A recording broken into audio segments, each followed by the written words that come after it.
And from the dailies, as we look at it, it is the 21st day of September 2023. What a fine day it's going to be, and we wish you all the very best. So let's get into the papers this morning by letting you know you can be part of our conversation if you send in your thoughts on any of the headlines we shall be treating this morning on 0809 444 0981. That's the line for you to send your WhatsApp messages to this morning. Be sure to follow on X at Smooth981 FM.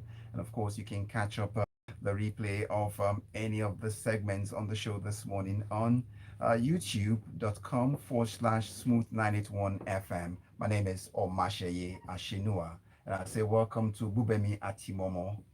Good morning, Omas. Good morning, Mr. C. Good morning, Lagos. Well, good morning, Mr. C. Welcome. Good morning, Amas. Good morning, Gbubemi. Good morning, Lagos, and to all our listeners all over the world. So let's begin the paper this morning by reaching out for a copy of the Vanguard newspaper, where it yells out, President Tinubu rings closing bell of Nasdaq stock market. And that's what it says, and it's a fallout or probably on the sidelines of his activities at the United Nations General Assembly, but finding time to squeeze presidential time to go to Nasdaq to ring the bell. Gbubemi, I'd like you to chop this into little bits of pieces for us with the details bare for the listener to make sense of this morning.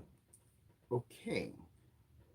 So President Bola Tinubu is in New York right now attending the United Nations General Assembly (UNGA), and as part of that event, there've also been some other events organized on the side. He rang the closing bell at Nasdaq, so that's the closing bell signifies the end of trading on the stock exchange. Nasdaq is one of the stock exchanges in the United States, and this was as part of activities organized by the Executive Business Dialogue, comprised of the United States Chamber of Commerce, Nigerian Exchange Group, which was formerly the Nigerian Stock Exchange, and the Nigerian Investment Promotions Council. Um, I I believe he's the first Nigerian president to ring the closing bell at the Nasdaq, and I read somewhere, I haven't substantiated that he's also the first African president to do that. A lot of people are wondering what's the big deal. Well, so the United States Chamber of Commerce and Nasdaq have said this is to project to the world that there are investment opportunities that are available that the president is promoting, and for people to come and find out what Nigeria has to offer. So he's also on this trip with some other institutional private sector companies as well, who are part of the people who have organized this event with him. So ringing the closing bell is just one of the things along, that roadshow. So it's actually a non-deal roadshow. That's what it's been called. And others who are also on this trip, which is headlined, or which is spearheaded on the government side by the Minister of Finance and Coordinating Economy, Wale Edun. Other institutions include Islamic IBTC, Cardinal Stone, Chapel Hill Denham, and some other private companies. All right, thank you very much for breaking down that details for us now. So let's get on to Mr. C, with your headline waiting already, and it's dripping something saying the United Nations UNICEF equips 30 Kano schools with solar power. That's what the story is reading here. For you, as you break this down, I'd like you to help us understand, make a sense of how would these help the students learn in a conducive environment, and how much of how significant is this at this time? Okay, so thank you, Amas. So, as the story rightly says, the United Nations Children's Education Fund has donated solar powered accessories to 30 schools across 11 local government areas in Kano State. Now, these items include solar panels, batteries, solar inverters, and charge regulators. Now, the question is, why do they need all these things? It's no secret and it's no surprise to anyone who's lived in Nigeria over the past 24 hours or 48 hours that public power supply is a big challenge here. In fact, within the last 5 or 6 days, the national grid has collapsed 3 times minimum. Now, it is important as children, as school-going children now need not just the textbooks, but they also need access to the internet. They need access to see real-time sources of information. And why do I say this? In a number of states in Nigeria, I dare say that the school libraries are outdated. And to get real time, up to date information, you then need access to the internet. And to have access to the internet, you need two primary things. One, you need power. Two, you need internet service. Now, with this, what that means is they're not dependent or at the mercy of public power supply. And incidentally, the hours during which schools are open are also the hours during which sunlight is the strongest, barring inclement weather where it's raining all day. So this will help the schools get power for their information technology learning systems. Also, it also helps because you can then put fans at the very least in these classrooms because sometimes it can get very, very hot. I'm sorry, you said fan at the very least, so it means if you have your way, you would rather they have air conditioners. I'm just Yeah. put So that in line. there's nothing wrong with putting air conditioners in primary schools. Okay. Now, if the waste that has gone on over the years was dedicated and some of it was rerouted into properly equipping primary schools, will be a lot better education wise. So, this is a step in the right direction, and kudos to both UNICEF and the Kano State government. And I sincerely hope other state governments are looking at this and willing to partner with UNICEF to ensuring that as many schools as possible are able to get not only alternative sources of power, but also learning tablets. Now, the second part of the story, students were giving learning tablets. Now, yes, I did speak earlier about having to access the internet. So you either do that through tablets or through desktops or laptops. Now, depending on the particular scenario or circumstance of the particular school, any of these three media will work. But it is important that the students are given tablets, preferably that they can take home and continue to read, or better so, they use in school, maybe spend 2 or 3 extra hours after school studying. And a state in the southwest actually did try that a number of years ago, but we don't know where that project ended. Okay, thank you very much, Mr. C. But my only worry when should we encourage them to use um when they are encouraged to use the tablets, one will begin to wonder what happens to the writing skill, meaning handwriting again, most times may be lost. Not necessarily. Remember, they're still going to write tests. They're still going to write exams. They're not going to do them with tablets. Okay. They would have to physically write. All right. So just wanted to clear that aspect of it. So let's get on to Gbubemi. This is also sort of related because it's about converting energy waste from what Mr. C has mentioned. Yeah, I'm coming to that now. So it talked about converting the sun energy, then translating. It's my story. Oh, that's your story. Okay, so Gbubemi, your next story now would be this one. So, Mr. C, you have to come back and link up that story once more for us. But let's get on to this next story. Economists warn on spiraling inflation, hike in prices of petroleum products. That's what the Guardian newspaper is saying. Let's talk about why this economist from the University of Uyo is so worried about the economy. Walk us through some of the details and things he pointed out. Okay, so the price of a barrel of oil was at early this week, I think, was hovering around $100 per barrel. Last week it was about 90 something, so you can clearly see it's increased. Ideally, with each increase in the price of oil in the international market, the price of our local fuel, diesel, petrol at the pumps should also increase because we're technically matched according to market prices now. So we've seen, I think diesel is about 1,000 naira per liter now, thereabouts.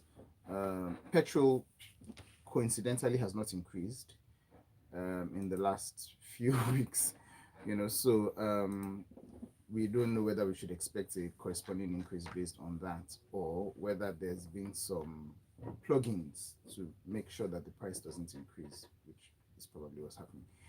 Anyway, so what they're basically saying is that with the increase in the price of retail diesel and petrol, it increases the chances of businesses getting tougher to operate, and if operating conditions for businesses keep getting worse, then we will not be able to attract international investors into our local economy.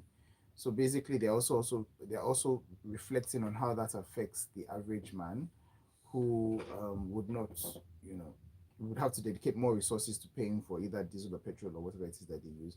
Also, corresponding increase on transportation. Noting that diesel, the price of diesel has gone up, but petrol has stayed where Yes, yes, I it still mentioned is. that. Yeah, Yes. so also how people are going to be able to afford with the increase in price of transportation, food. I know because all those things always climb up with increase in the cost of petrol.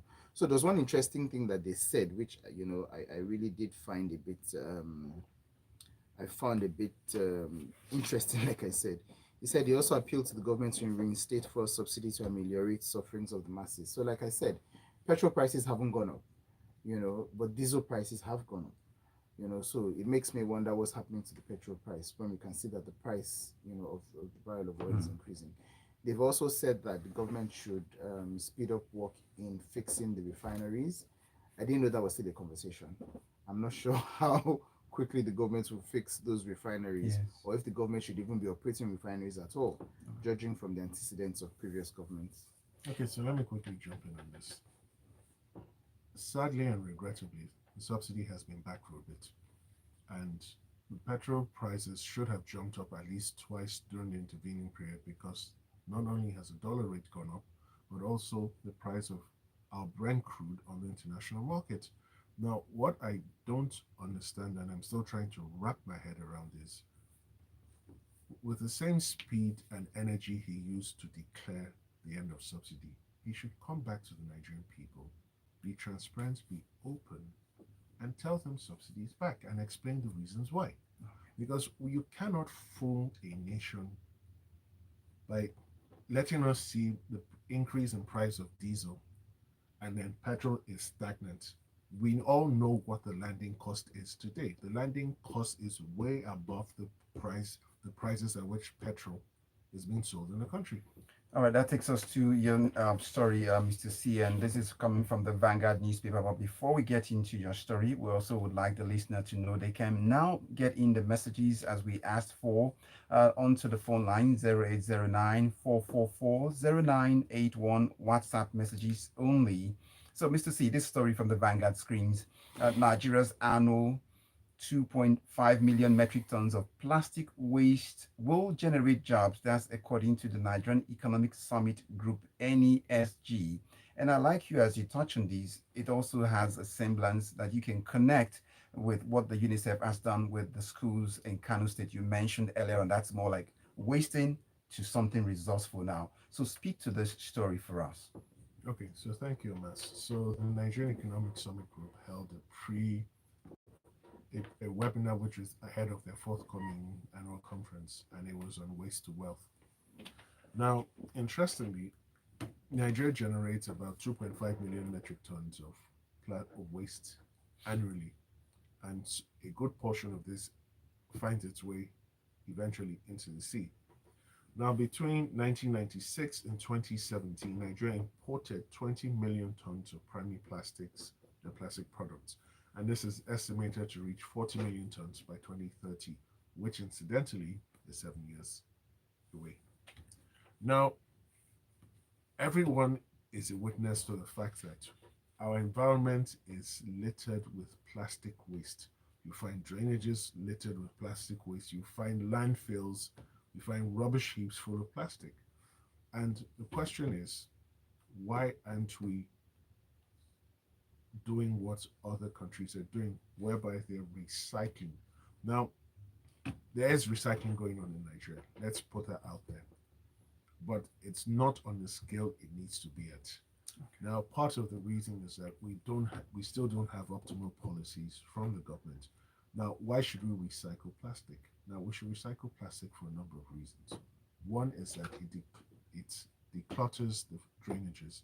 And if the drainages are decluttered, then the incidences of flooding will be greatly reduced. Also, when you recycle plastics, you can then use them again in another form for alternative uses.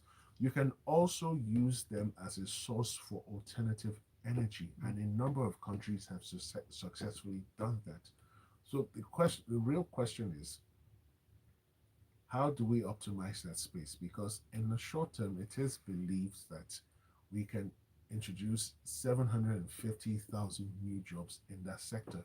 It is also believed that in that whole cycle of collecting the waste and then recycling it, significant wealth can be generated, and significant wealth generated to be shared by the following groups of people. One, the government will get revenue in the form of taxes, both company tax and personal income tax. The people will get personal revenue, and it's a multiplier effect. For every Nigerian who's gainfully employed, indirectly, that Nigerian is supporting at the very least 2 to 3 other Nigerians. So this is something that the current administration should look at. Previous administrations haven't exactly succeeded, and if they can succeed on this, it's a quick win, it's a low-hanging fruit, and everyone will be happy for it. All right, thank you very much. Let's get the listener to know they can be part of the conversation at any time on 0809 444 0981. WhatsApp messages only. So the messages wait already. I'll get back to Gbubemi in a short while because we've got a copy of the Guardian Sterling News. So let's get this one in quickly. Victor Sheung sent in this one. The ringing of the closing bell at NASDAQ by the president would have made better statement if a Nigerian company is being listed on the exchange. That will better demonstrate the need for foreign investors to consider long-term investment in Nigeria. As Anthony Francis comes up with a message here, Biden congratulating Tinubu for upholding democracy in West Africa, wants to meet our president on sidelines, our president ringing closing bell at NASDAQ. This sudden friendship and special attention for Nigeria and our president in the US is good, but I want to advise against championing or even getting involved in any military action in Niger. That's Tony from Marine Beach there. We've got Ugo. Ugo comes up with a message here saying, okay, yeah, Ugo returns here. The first, okay, yeah, I remember on the 1st of September, he sent me a message. Yeah, Ugo, thanks for stopping by once again. NNPC still supplies PMS. Marketers can't afford to import PMS now. Something, considering the international settlement prices, there is no reason on earth why PMS should be cheaper than AGO, that's diesel. That's Papa Darisa sending that one in. Then I also have a message from Chima through lyrics. This one for us, the right way to go would have been going after the subsidy thieves and recovering some loot. Nothing has been said about that. That's from Chima all the way from Surulere. What is this next one here?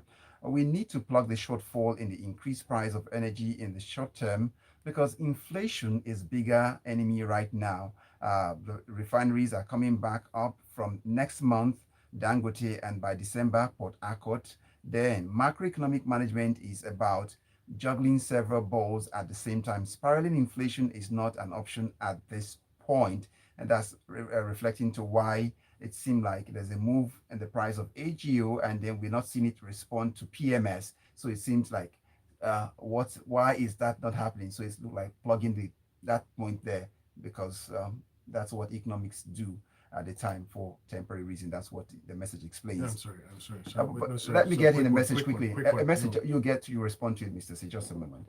I've got Ayo here saying on skyrocketing. You see, that's why we need to get it in so you can respond at once.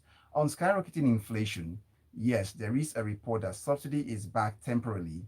We are told that 1.6 billion naira was spent in August.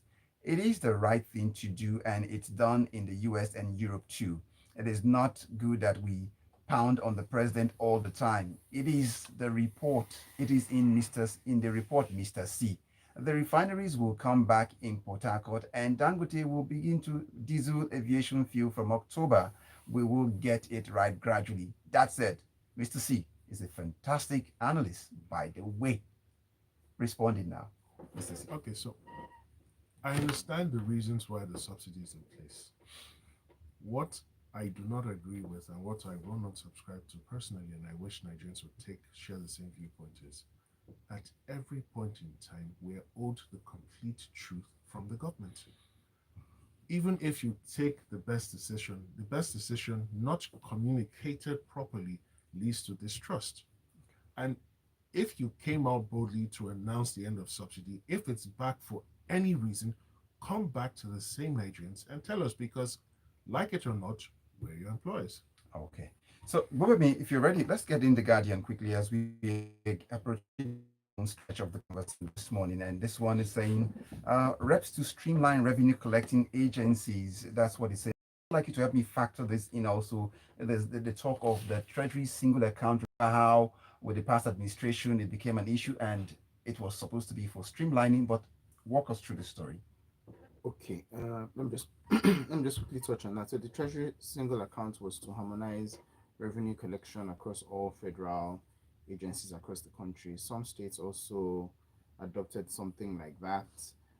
The what they discovered was that there was a lot of leakages in terms of, because in terms of how various agencies were collecting funds, there was also mismanagement, monies couldn't be accounted for. So I think it was about almost 10 years ago, started from the Goodluck administration. Yeah. The Treasury single account was introduced and implemented, I think, when President Buhari got in, which harmonized practically majority of the revenue collection across the country. Although I'm aware that there are still some agencies who don't go through the Treasury single account. So for this now, this is in terms of tax collection. So now we have FIRS as the FIRS being the Federal Inland Revenue Service as our major tax authority in the country. However, we also have a few other agencies that also collect some sort of tax as well. So we have like NIMASA, we also have Nigerian Customs. And a few weeks ago there was talk about, I think it was about the period when President Tinubu got into office. There was talk about harmonizing all of the taxation agencies so that multiple taxation would be reduced. This is what this lawmaker is alluding to. So he's saying that they intend to come up with a law that will streamline the revenue collecting agencies. We're not quite sure what form that will take. Off the top of my head, I would say it would be a harmonization of the agencies, which is what many have alluded to over the years. And this would be good for the country because practically for those who pay taxes, you have a situation whereby there's always room to contest some of the taxes that they pay or some of the taxes that they are charged, because you're paying for one thing, you're paying for the same thing with another agency as well, and they're both legal at the time. This also impacts on the cost of business. All right. Now, so this is at the federal level. At the state level, we also have some of those scenarios as well. I'm wondering whether the law that the reps will eventually pass will be one that will be mandated by all the other state houses of assemblies to domesticate in their states. I'm not quite sure how far-reaching that would be, but if this ever comes to light, it would be a good one, particularly for taxpayers in the business sector.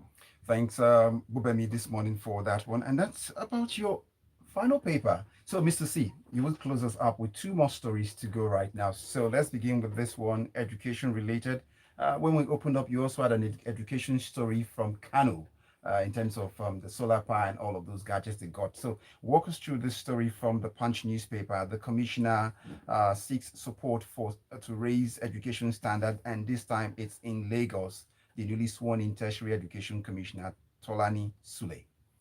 Okay, so thank you, Ms. Very quickly. So the new commissioner in Lagos State for tertiary education has resumed office, and he was meeting with the permanent secretary of that ministry and the civil servants, and he called for their support in ensuring that the standard of education with regards to the tertiary institutions owned by Lagos State is improved. And basically, this is a straightforward formal meeting. However, what is instructive is what lies behind the scenes. I understand that, well, he's one of the new ministers that... Commissioners? One of the new commissioners. The governor of Lagos State was induced or encouraged to bring after the first set of commissioners were rejected, and he had to bring him in. So basically, The Lagos State-owned tertiary institutions are quite good, from LASU to the new University for Science and Technology and the University for Education.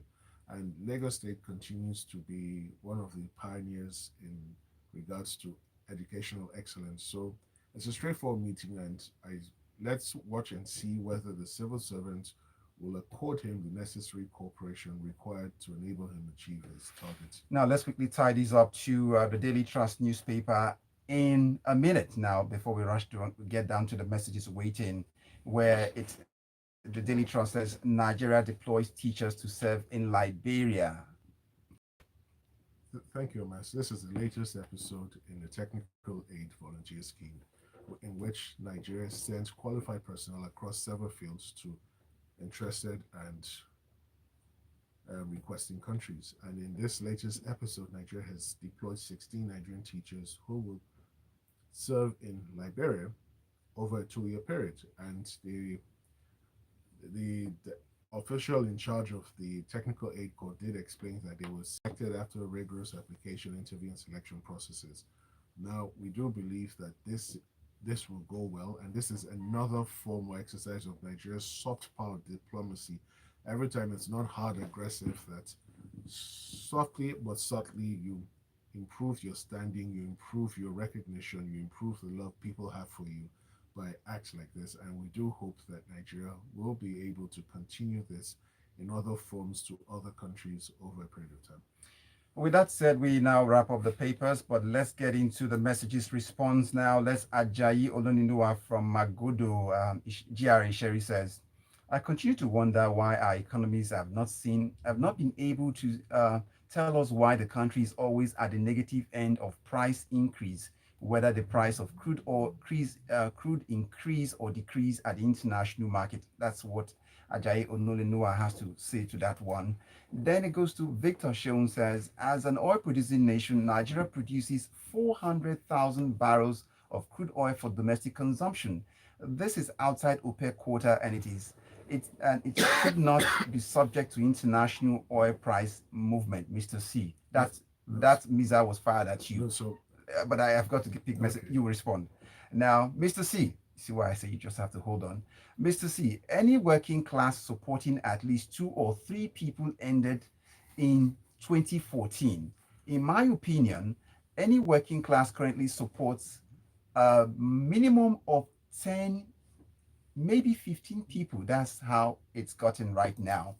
Then this one comes in, it says, presidents don't have to communicate like Mr. C likes it. They can't be saying everything every time. They've got spokesperson. Abbas Oladepo comes in with a message here. Even when government communicates every detail to us, some of us who want to remain cynical will still have something to punch in explanation. That is how bad we look at everything that comes from the government. We don't want to see anything good in anything they do or say. We must have something to criticize. Some of us need to start preparing for public offices, i.e. Mr. C, in order to get the nation working. Yinka Bolu, our final message is from you, says, I think Nigerians should be patient. These things take time. These matters are not resolved quickly. Mr. C, even if the federal government makes the best decision, some Nigerians will still distort the truth. How can diesel cost 900 and petrol stay at 578? There must be some kind of intervention. But if the federal government admits it, these unique Nigerians will create a problem out of it again. It's hard to please people, really. And I'm sure you know who they are, i.e. Mr. C. On the other hand, if you suggest them to buy PMS at 1,000 naira, they will want to kill you by blaming the APC for ruining the country. We have to choose a side and stick to it. I don't think the federal government owes anyone any explanation. Mr. C, it's a wrap. 8 o'clock, we have to go.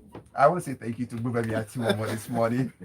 Thank you, man. Mr. C, well, probably you need to check your armor because we need to see if you need a new one now because the shots, you got them. I'm good. You're good, right? Thank you for having me. Well, I want to say thank you to everyone who sent in message this morning, right to Victor Sheun Ugo. I see Abbas Oladepo, Yinka Bolu, Ayo, Ajayi. I see all the guys here. I want to say thank you so much. Let's do it again tomorrow.